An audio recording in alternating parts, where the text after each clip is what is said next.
Hi guys, this will be just a show review of my Supereyes microscope. I'm not sure which version is this. I will check. It's model B008, B008. Well, I've got this from Amazon, I think, a few months ago, and the price was about $100 US dollars or euros shipped. And well, I was a bit skeptic. I was browsing for a few days, checking websites about these USB microscopes. And well, if you need to work on electronics, if you are working with 04, 02, 06, 03 components and smaller SMD packages and stuff like that, you need to have a microscope. I know that a lot of guys are soldering under magnifying glasses or one of these, but this is not good enough, especially if you're doing very, very small packages and QFNs and packages like that.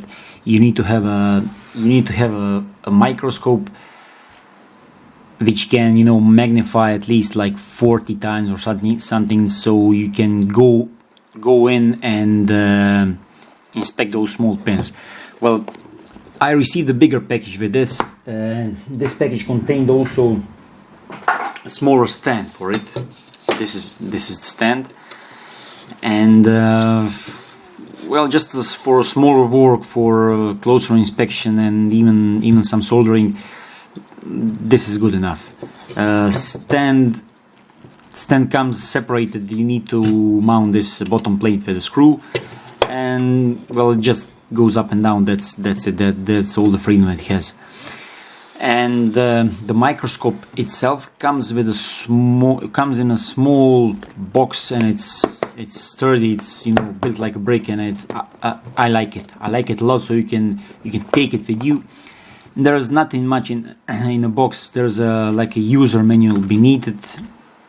There's a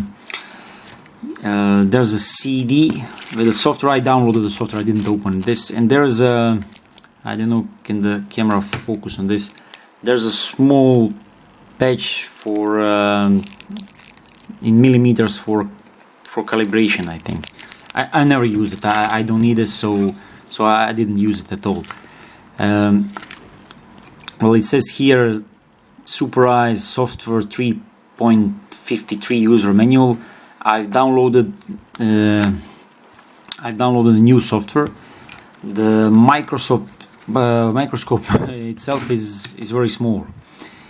It's I don't know, can the camera focus? Yeah, it's B008. There's nothing much to it. It's like a pen shaped. You have a small lens here, through which, I don't know, can you see it? Through which you can see the magnification. It says like 500 or something. There's a ring on the back, so you can adjust your magnification. Actually, you can adjust the focus. I think the magnification is adjusted by moving your microscope closer to it.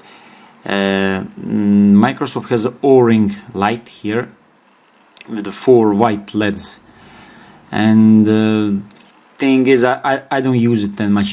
I don't use it that much because, well, it shines a lot of light, and the surfaces of PCBs, the stuff that I work on, is usually it's usually a lot.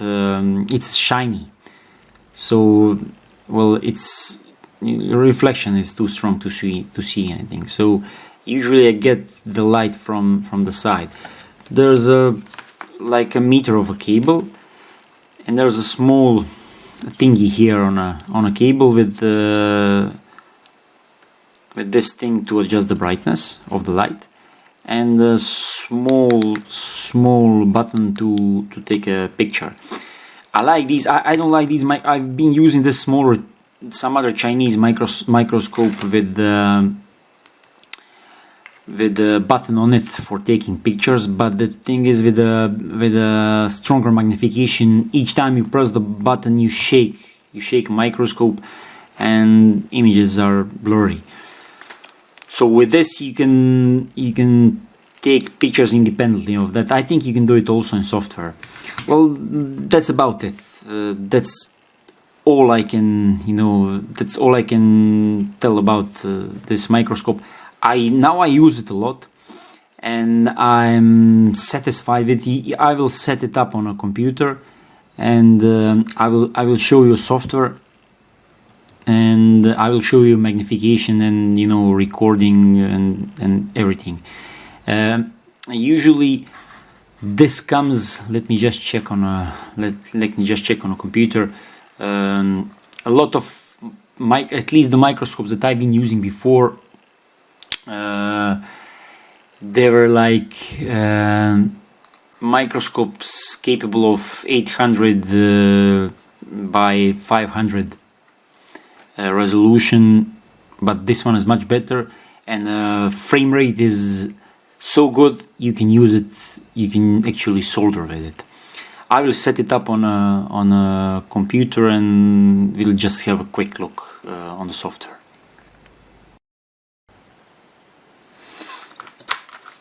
Also, before I connect it, I want just to show you how do I use it on my bench. Well, this was supposed to be mounted with the arm pointing this way, but somehow I get, it's for me it works better this way. I mounted it opposite, so I can take the board that I'm working on, I can put it underneath, and I can swing this arm up and down. This way, this plate, this iron plate down there, metal plate, doesn't get in the way when you move. When you move your boards, and it's this is well, my ASD protected mat here is it's not slippery. This is slippery, so when you get in with your soldering iron, you have to hold it in your place. Your workpiece has to be glued somehow, and with the ESD mat, on the ESD mat it's much better. So let me just plug this in, and I'll be back in a second. Okay guys, I've just plugged in my microscope, and I have Windows 10 installed. I installed originally this on Windows 8.1 without any problems, and I just upgraded Windows like a month ago. So this is the screen. This is the main screen of the software, and every time you start it, there is this ribbon with the images you've taken with the microscope. So I usually don't use it. I don't see any point of losing your screen real estate for just showing the few images. So I just minimize it like this, and then I maximize the window so that I get the biggest screen available for my microscope. And so, as I already said, I usually inspect my boards with it, and each time you change your height, you need to refocus it, like now. So the screen has the program has just few basic options. First one, this toolbar here shows the just a few options you need. This one takes pictures. I'm not sure what this option is. I've never used it. With this one you can set up your folders, default folders for saving images. Then you can put a marker. I don't know what's this used for, and it slows down the update rate also. You have your setup, and then you have your basic measurement drawing options. There are a few icons here, so you can just freeze a picture clicking on this ruler, and then on that picture you can draw lines. And actually, after drawing each line, you will see a measure. Before you do this, you need to calibrate your drawing. You need to calibrate your scale on your computer and on your microscope. I mean your program. So each time you do this, you need to rescale it again. So each time you change your focus, you need to rescale it again. And there are other few options for videos and for the starting and recording your videos and for the playback. In the settings, for the video format, there are a bunch of different formats. I tried it more or less all, and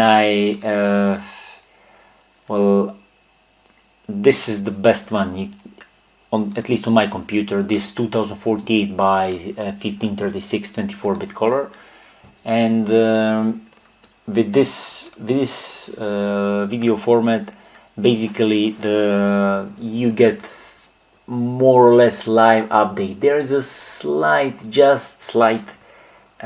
latency on your video on the screen, but it's well, it's unnoticeable. Basically, you can work on it. I have my soldering iron here, and you can solder live here. So video frame rate, I mean the update rate is very good. I didn't expect this. I use other microscopes, and well, they were good for inspection, but not for live work. For that, I usually use the optical microscopes, but these are bulky, and if you have a plan to put it on your table, you need to find a place and everything. I think this is much better option. One of the things with this microscope is when you zoom in. I'll do it right now. Let's zoom on this crystal right here. When you zoom in, your microscope gets very close to the item you're recording, so you need to refocus it. And the depth of field is when Microsoft is zooming this close is very narrow. So this means, for example, you can see the top of the PIC microchip or the top of the crystal is not exactly in focus, but the PCB is. So each time you need to check on, you need to get your focus on some other thing, you need to refocus it, and even if it's like a millimeter away. So let's try to refocus this top of the PIC microchip. Yeah, you can do it, but it's tricky to get it every time. You need it's like finicky. Okay, the working distance on this I'll just put on top distance, and each time you do this you need to refocus. It will take a few seconds. The working distance is like 10 or 15 centimeters. Well, not exactly. I think the working distance, when I look at now, it's about 10 centimeters. Let me measure it. Let me just put the ruler and measure it. It's about 6 to 8 centimeters. It's about 3 inches. So as I already said, you can get in with your ironing station and work. I'll take the smaller tip iron station. This is 1.5 millimeters. You can get much closer. See, you have a lot of distance. There's my finger above. Part of this in this program, you have video settings. I mean device settings, and I keep all of them on manual except the white balance, because if you switch it off, then all the colors are all mixed up. But on the other, I just more or less put everything in the middle. I kept for the first time sharpness a bit higher, but it makes the video like you can see a lot of artifacts from sharpening, so that's why I put it like I keep it in the middle. Well, this should be at 50 Hertz. I'm at 50 Hertz area. Okay. There's not much options here on the program itself. So this is basically all that I use. One good feature of this microscope also is that you can get thin to something that you're doing. When you're using optical microscope, you need to let's say we are going to check this here, this accelerometer, the soldering job on it. So I just move it closer and then I will refocus it. Yeah, I will refocus it, and then you can just move up and down and check your, and get the thing you need to inspect. You can get that in focus. Let's check the other side, or let's now check the pens on a pick. Let's check this. Let's check the switching power supply. So yeah, this is very easy. I like it. I used previous. I bought this Chinese microscopes. I believe this one is also Chinese. I'm not sure though. And the thing is, they're they're thicker, much thicker, and it's hard to get in. And usually it's 800 by 500 or 400 resolution on them, and the update rate is very slow. You can use them for inspection, and that's it. I have a video of me soldering this chip, and I will link it down below in the comments of this video. So and this is the live feed from the I use the recording option here on the program, and that's it. So if the final thoughts on this microscope are very positive, and I didn't use much microscopes in my life, but I would definitely recommend this to a hobbyist or anyone who doesn't want to spend like $500 on a microscope, on optical microscope. And you can use this one even for soldering, for inspection work, and update feed is so good. I was surprised. So thank you guys for watching. Press on thumbs up if you like this video. Thanks.